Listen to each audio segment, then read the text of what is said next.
sea and so on. They really do have, this is a great project. It's trying to learn more about the Wellington Fault.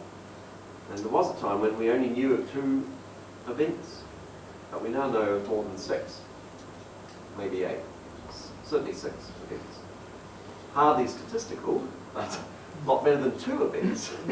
And that's partly why you may have heard in the news in recent years that our understanding of the seismic hazard from the Wellington Fault has actually been downgraded. So we now know that it moves, on the basis of 6 events, it moves on average every 800 to 900 years. And it last moved between 300 and 500 years ago. Of course, Maori were here, and that's the Hart phenomenon. They refer to that as the Hart phenomenon. When it moved about 3 to 4 meters sideways and 1 to 2 meters vertically. We expect the 6 events we know of demonstrate exactly that stepwise regular pattern. So that would be attended by 7.6 to 7.8 earthquake. How deep? Probably in the order of about 20 kilometres. What other faults should we worry about in the area? What do we know about the Wairarapa fault? It produced our biggest earthquake since European habitation, and that's what, 40 kilometres is the fault line from here? It's less, it's 25 kilometres away, it's the throw plus, yeah. So what else is in the area?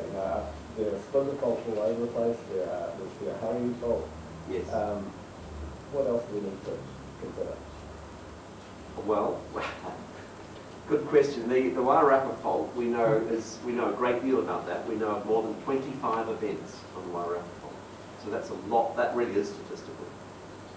And we can tell you it moves on average about every 1,000 years. And it's very regular. The last moved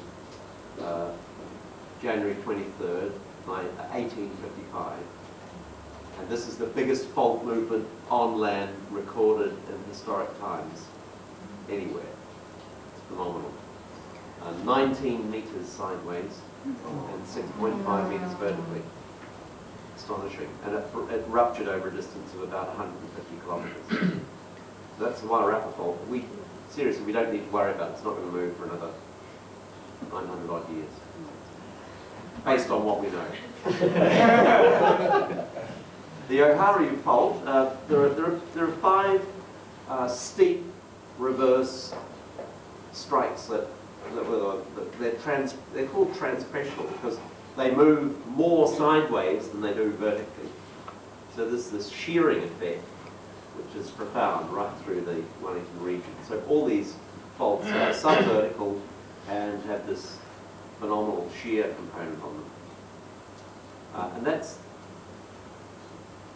those are the faults that cut and intersect the surface. So going from the Wairarapa fault, which runs up the east side of the Rimatakas, Tararuas, the next fault over, there's one called the Whiteman's Valley Fault, and then the Wellington Fault, and the next one is the Oharu Fault.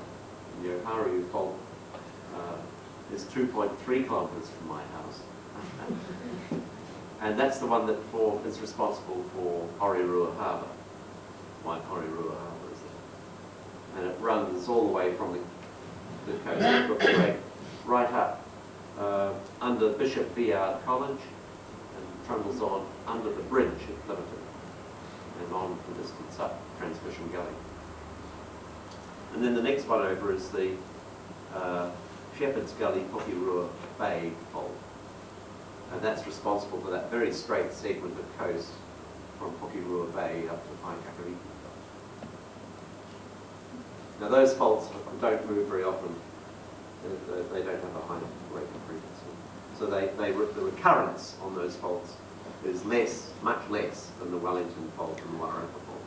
So we do actually think that the next fault to move will be the Wellington Fault. Got quite a lot of confidence in that.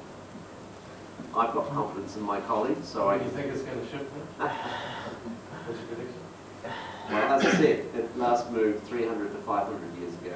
You reckon it moves every 8 to 9 years? And it moves every 800 to 900 years. So I think we're still outside the window of opportunity.